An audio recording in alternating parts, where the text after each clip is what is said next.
parti. Bonjour Marc Vella. Bonjour Soraya. Super contente de t'accueillir parce que j'ai une bonne nouvelle pour tous nos auditeurs. Marc Vella a un scoop. Il va nous dire enfin les réponses de pourquoi nous sommes venus sur Terre. Donc si vous voulez savoir pourquoi nous sommes venus sur Terre, bonjour Marc, pourquoi nous sommes venus sur Terre? Oh, pourquoi? Mais je ne sais pas si c'est un scoop. Ah si. Alors là, je peux te dire que moi, je sais déjà qui a envoyé cette vidéo. Si. D'accord. C'est toujours pareil, il y a une stagiaire qui te disait « tu ne te rends pas compte, Marc ?» Non, tu ne te rends pas forcément compte. Pour certains, ça va être vraiment un scoop, ce que tu vas dire là. D'accord, bon. Un tout nouveau. Les trois raisons pour lesquelles tu es venu sur Terre, la première, c'est tout simplement, c'est d'harmoniser, tu es venu sur Terre pour harmoniser les fausses notes de tes ancêtres. Voilà, nous portons en nous des mémoires transgénérationnelles, des mémoires aussi de l'humanité tout entière, qui sont inscrites dans notre carte génétique, dans nos cellules, et vraiment, comme disait Bruce Lipton dans un livre qui s'appelle Biologie des croyances, qui sont comme des marqueurs génétiques, et qui sont tellement présents qu'ils conditionnent même la réalité de ton existence présente. À tel point même que ça va même te pousser parfois à créer des scénarios pour reproduire des situations qui ont été vécues donc, dans ces générations précédentes, et tu vas les recréer pour quelque part mettre en place les conditions pour réparer ces blessures. Donc c'est terrible parce que c'est vraiment, ce n'est pas conscient, mais on peut comme ça recréer des situations de violence, d'agression, de traumatisme pour quelque part guérir des situations qui ont été analogues dans des générations précédentes. Donc il faut juste entendre que parfois nous nous retrouvons dans des situations comme ça de violence, mais elles ne sont pas là par hasard. Elles ne sont pas là par hasard. C'est une résonance qui nous est demandée d'accueillir pour l'harmoniser. Et pas l'harmoniser, c'est l'harmoniser à l'apostrophe avec un H, pour mettre cette harmonie dans la dissonance. Donc ça, c'est la première raison de ton incarnation sur Terre, harmoniser les fausses notes des ancêtres. Donc il y a pour ça des techniques, il y a les constellations familiales, et une technique déjà qu'on peut appliquer pour soi-même, qui permet de gagner du temps, c'est de remercier les ancêtres. Ça, c'est très important. Je peux être le fruit d'un crime, je peux être le fruit d'un viol, d'un inceste, que sais-je. Vous savez, ça peut sembler comme ça excessif de dire, mais qu'est-ce qu'il en sait? J'en sais que c'est Michel Montaigne qui dit ça. Toute la condition humaine est inscrite finalement dans tes cellules, dans ton histoire. Tout est engrammé dans ta carte génétique et dans tes cellules. Que tu le veuilles ou non, tu es le fruit de tout ça. Alors, il n'y a pas eu que des épisodes tragiques, évidemment. Il y a eu aussi des choses magnifiques, et Dieu merci. Mais bon, quand même, il faut quand même reconnaître que l'humanité, c'est quand même beaucoup d'histoires de guerre, de choses comme ça, terribles. Puis il n'y a pas que ça, il y a eu aussi des tremblements de terre, des raz-de-marée, enfin des choses qui ont impacté très fortement l'histoire humaine. Et puis des choses aussi qui sont encore là dans le déni collectif, les actes de cannibalisme. Nous nous sommes dévorés, nous avons mangé nos enfants. Et je vous invite à écouter tout le travail extraordinaire de Alan Arsman sur les messages cachés que l'on retrouve dans la Bible et dans l'Ancien Testament, dans l'Ancien et le Nouveau Testament. Et du coup, le merci alors Le merci est un anagramme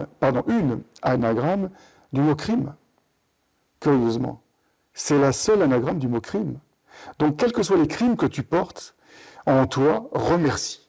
Ce merci, il est très puissant parce que il va, vis-à-vis des ancêtres, être cathartique. C'est-à-dire que, voilà, le grand-père ou l'arrière-grand-père qui a fauté avec l'arrière-cousine, eh bien voilà, ils se regardent, ils disent, tiens, ben voilà, regarde, ce descendant-là qui nous remercie. Finalement, on a fait quelque chose de terrible, mais grâce à nous, il est là. Il faut bien comprendre que c'est ça qu'il faut entendre, c'est que c'est tous ces événements, à la fois tragiques et merveilleux, il manquerait un événement tragique, tu ne serais pas là. Donc tu es le fruit d'une succession d'événements, et la seule chose que tu as à faire, c'est remercier. Et ce merci va apaiser les ancêtres. Waouh! Là, tout d'un coup, il y a quelque chose qui finalement n'est pas vain, n'a pas été inutile, même si c'est effroyable. Ben, finalement, ça a été nécessaire pour donner naissance à un être, quelque part, qui est en gratitude. Ton merci, ta gratitude, fait que ça va apaiser toute la lignée de tes ancêtres. Et non seulement ça va apaiser la lignée des ancêtres, mais en plus, ça va arrêter la malédiction. Si je suis en colère contre mes ancêtres, cette malédiction va perdurer et je vais la transmettre à mes enfants. Le merci fait que la malédiction s'arrête. Les ancêtres s'apaisent, tout se répare juste par un simple merci. C'est très puissant. Après, c'est pas simple à dire, mais il y a quelque chose il y a une simplicité, mais c'est pas forcément simple à...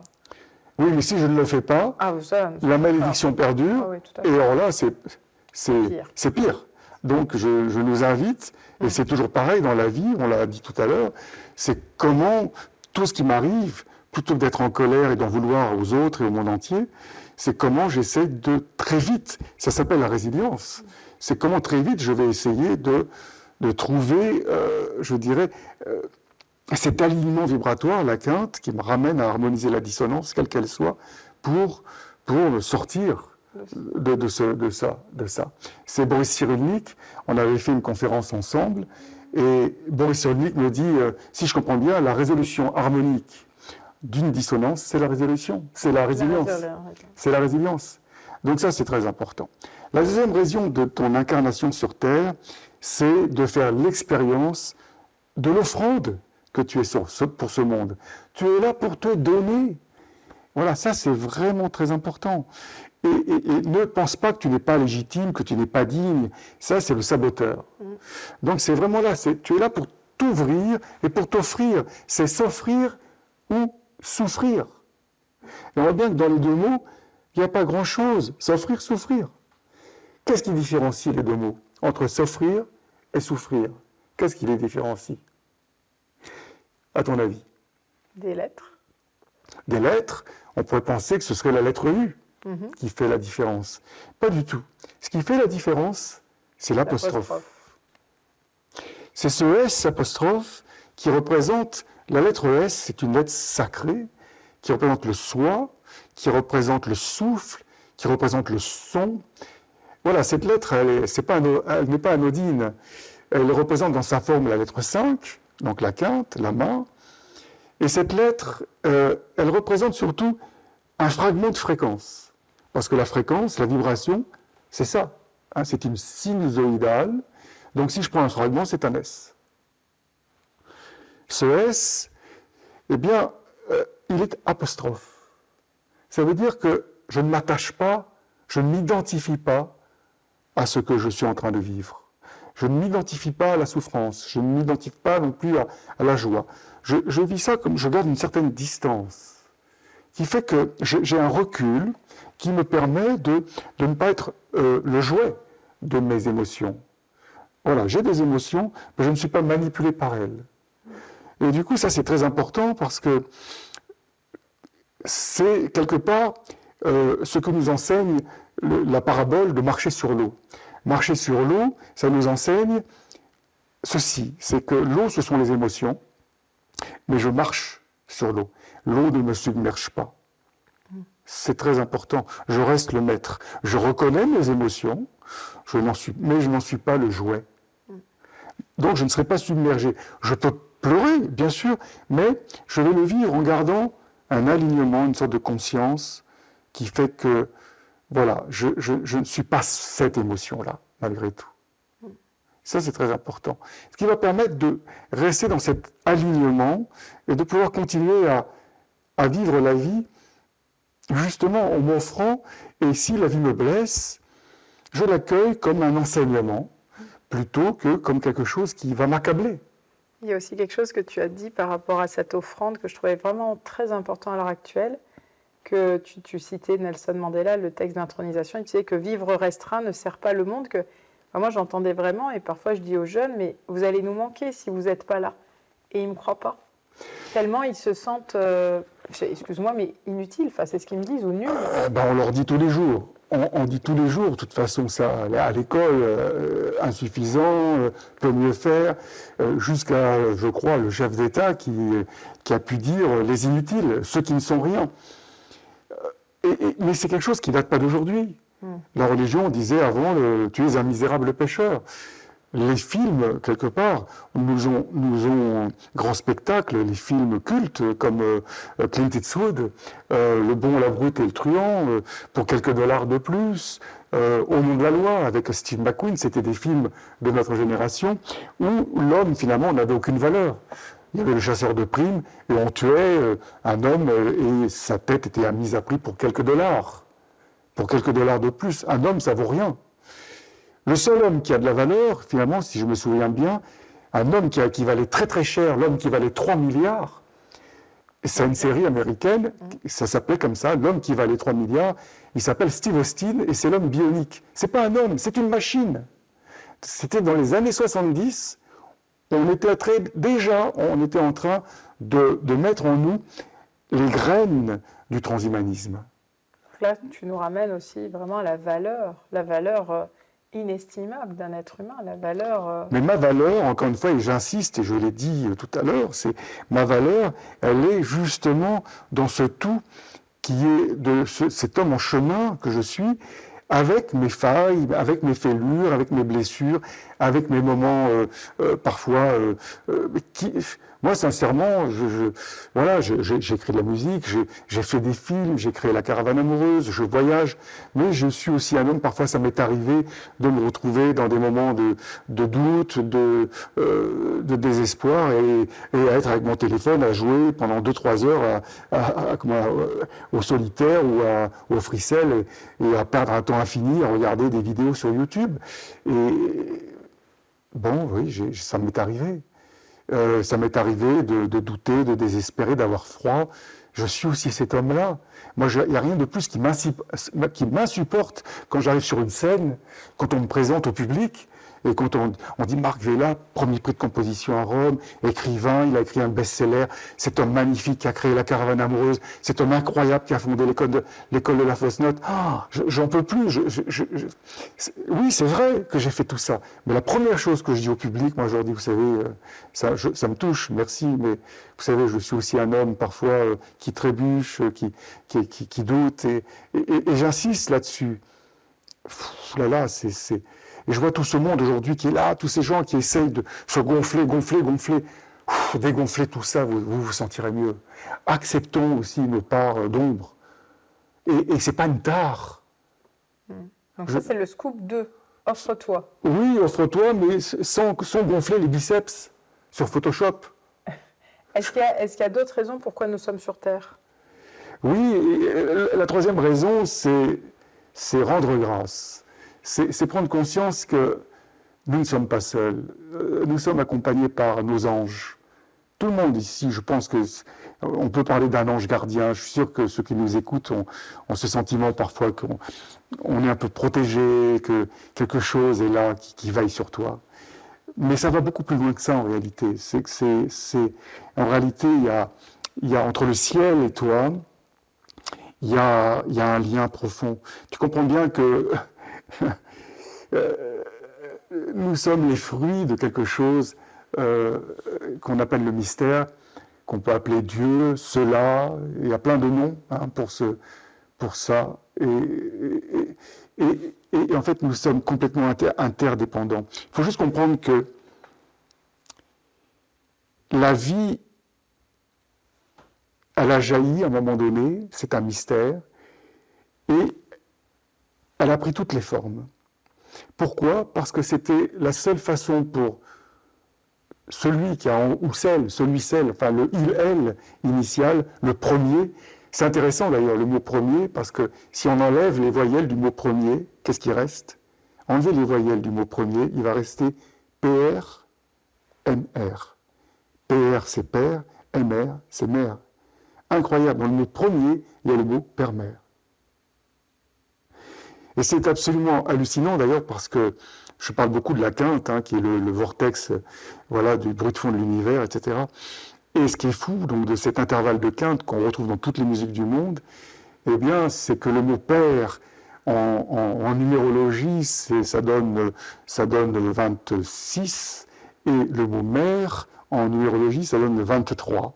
Et si on additionne 26, 6 plus 2, 8, 23, 5. 8, c'est l'octave, et 5, c'est la quinte. Père-mère, c'est la quinte. C'est vraiment troublant quand même. Ça veut dire que le Père-mère, ça veut dire que Dieu serait la quintessence de toute chose. Donc tout ça pour dire que... c'était quoi la question? Alors, premier, tu nous as donné le scoop de pourquoi nous sommes venus sur Terre. 1, oui. 2, 3. Il y en a une quatrième ou pas? Non, 3, c'est rendre grâce. J'étais en train de parler de ça. Oui, non, c'est ça. Rendre grâce. Eh bien, c'est ça. Je parlais donc de ça. C'est que le Père-Mère, le il, elle, eh bien, envoie quelque chose, une sorte de ce qu'on appelle la grâce. Et ça explique le mystère Mozart. Tout le monde ici peut dire c'est quelque chose qui est unanimement reconnu. Mozart a été touché par la grâce. D'ailleurs, il s'appelait Amadeus. Amadeus, l'ami de Dieu, ou l'âme de Dieu. C'est le mystère Mozart. C'est comment Schubert a pu écrire en 35 ans, il est mort très jeune, plus de 600 leaders, plus de voilà, des symphonies, concertos, enfin toutes sortes de choses. Un homme si prolifique en si peu de temps, parce qu'il a été accompagné par ce mystère de la grâce. Et il n'y a pas que ces êtres-là. On peut parler de Mahler, mais on peut aussi parler finalement de tous les grands artistes, les grands créateurs. L'œuvre qui a marqué l'humanité, je dirais qu'elle a été portée, insufflée par ce mystère de la grâce. Et nous en sommes tous, je dirais, les réceptacles. C'est ça qu'il faut bien comprendre. C'est ce mystère de la grâce, ce dont on nous a dit, ouf, la grâce, c'est réservé à Mozart, Beethoven, Chopin, enfin quelques élus. Et puis si nous la vivons, ça nous arrive, c'est un moment de communion, lorsqu'on est en haut d'une montagne, qu'on voit un paysage absolument extraordinaire, au bord de l'océan, un coucher de soleil, un regard, un arbre, un chêne magnifique, qui fait qu'on va l'étreindre. Et là, on va vivre, c'est inexplicable, et ça nous est tous arrivé, un moment où on a l'impression de faire un avec l'univers. Ouais. Oui, voilà. Ça, c'est la grâce. Mais ce que nous ne savons pas, c'est qu'en fait, ce moment-là n'est pas juste un moment de communion. C'est qu'en réalité, à ce moment-là, nous sommes ensemencés. Le ciel nous demande quelque chose. C'est ça qui est fou. Il ne faut pas que ça s'arrête juste à l'extase, à l'état de béatitude. Ce n'est pas suffisant. Il faut juste comprendre que le ciel t'a ensemencé, il a envoyé quelque chose en toi, et ce que tu dois faire, c'est rendre grâce. Rendre grâce à travers, justement, l'œuvre, à travers la création. Et ça va être de mille façons. Il n'y a pas de vérité. On peut rendre grâce en peignant un mur, on peut rendre grâce en faisant la cuisine, on peut rendre grâce en faisant l'amour, ou en allant tondre son gazon dans son jardin. Mais c'est aussi rendre grâce en écrivant un livre, en chantant, en faisant une peinture, en écrivant une musique. Enfin, voilà. Rendre grâce, c'est quand ta présence, tout d'un coup, tu vas être dans la puissance de ton incarnation, et quelque part, tu vas rendre grâce, c'est-à-dire c'est cette jouissance, c'est-à-dire cette jaillissance qui vient de l'intérieur et que tu vas offrir au monde. C'est ça, rendre grâce. Et c'est ça la troisième raison, le devoir d'âme qui t'est demandé de réaliser. Et pour quelle raison? Parce qu'en réalité, ce qu'il faut comprendre, c'est que ce mystère qui s'appelle Dieu a soif de toi. Dieu nous envoie son sperme spirituel, nous sommes ensemencés, et nous allons réaliser une œuvre. D'ailleurs, un artiste, quand il a fini son œuvre, il va dire « j'ai accouché ». Ce tableau, c'est mon bébé. Donc, quand on parle d'accouchement et de bébé, il y a bien une histoire de fécondation. La grâce, c'est une fécondation. Nous sommes fécondés. Et donc, en retour, l'œuvre, ce bébé, eh bien, c'est le retour, c'est rendre grâce. Et ça va nourrir. Ça va nourrir le mystère, que l'on appelle il, elle, qu'on appelle le divin. Et c'est vraiment un échange. Parce que il, elle, il a soif lui aussi de notre saveur, de notre semence. Donc quand un artiste offre un tableau, une musique, eh bien, il offre sa semence au mystère. Quand tu chantes au ciel, quand tu vas chanter, tu vas offrir ça au ciel. Les oiseaux, quand ils chantent, ils offrent ça au ciel.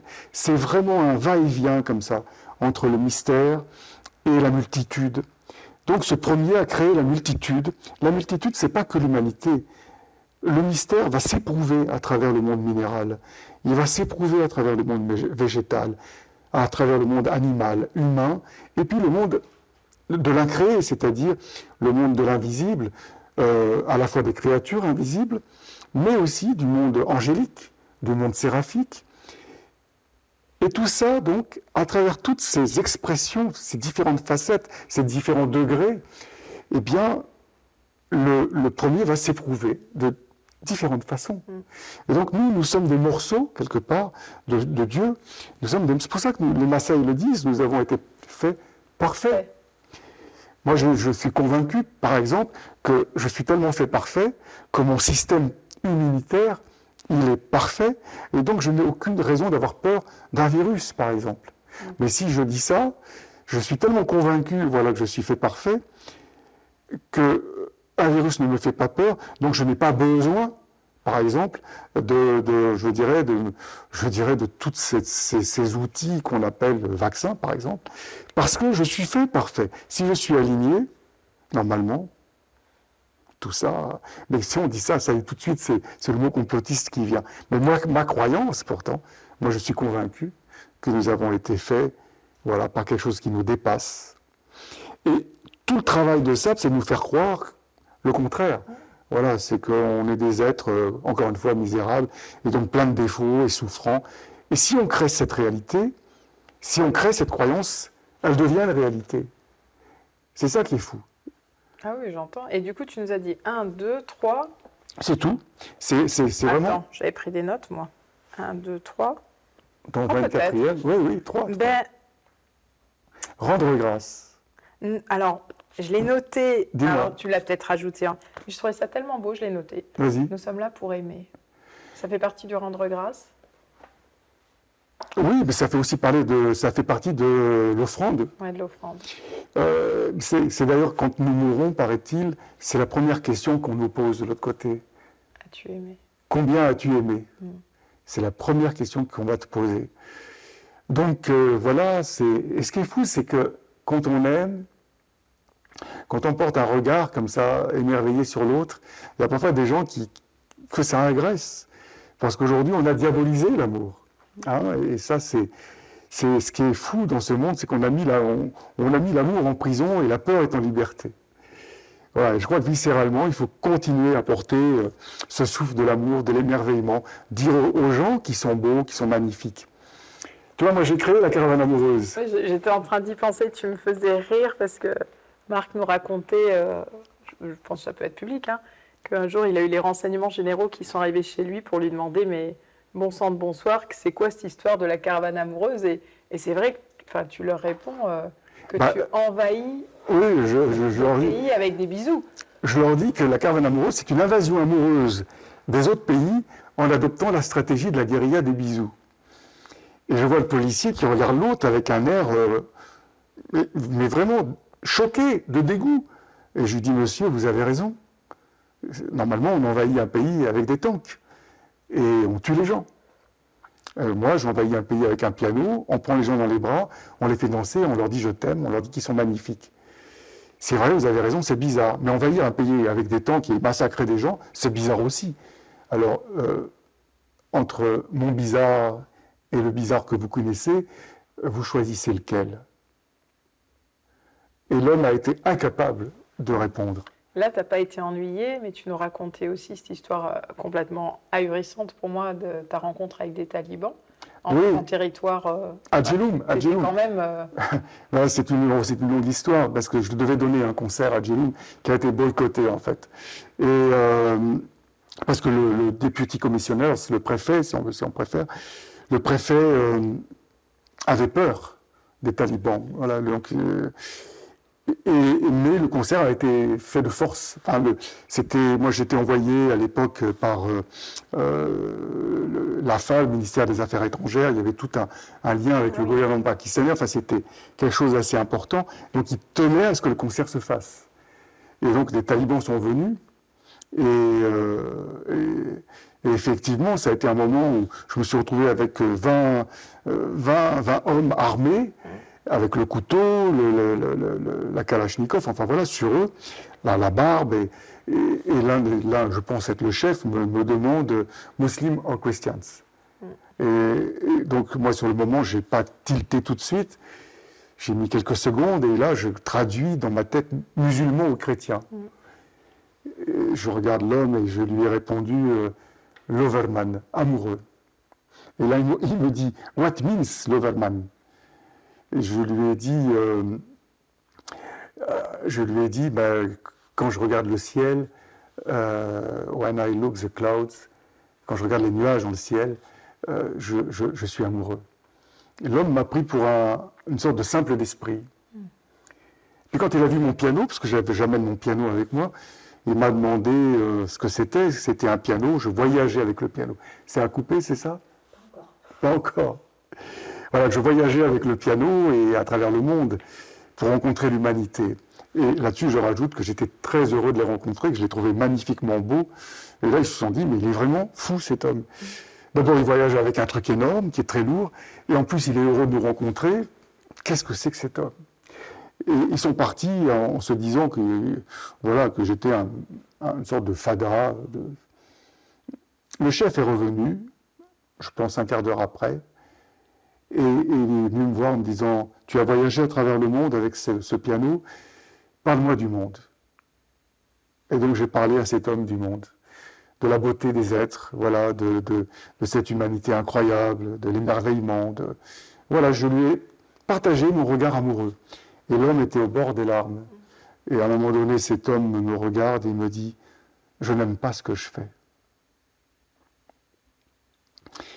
Et c'est là où, effectivement, quand l'être est pris dans des logiques collectives, systémiques, comme ça a été le cas du Covid, le cas quand on est pris dans des guerres, et on n'a pas envie de le faire, mais quelque part, on n'a pas le choix, parce qu'on est pris dans un phénomène de groupe, et c'est terrible, c'est terrible. Et cet homme, il était bouleversant, en fait, de beauté, de profondeur, mais là, emporté par une logique qui le dépasse. Et il n'a pas le choix, on n'a pas le choix, parce que s'il ne le fait pas, c'est sa famille que l'on menace. On risque de tuer ses enfants.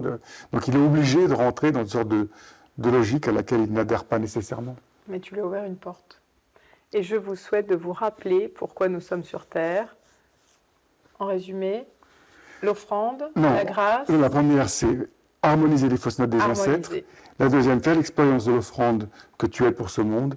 Et la troisième, rendre grâce. Il n'y a plus qu'à. Merci Marc.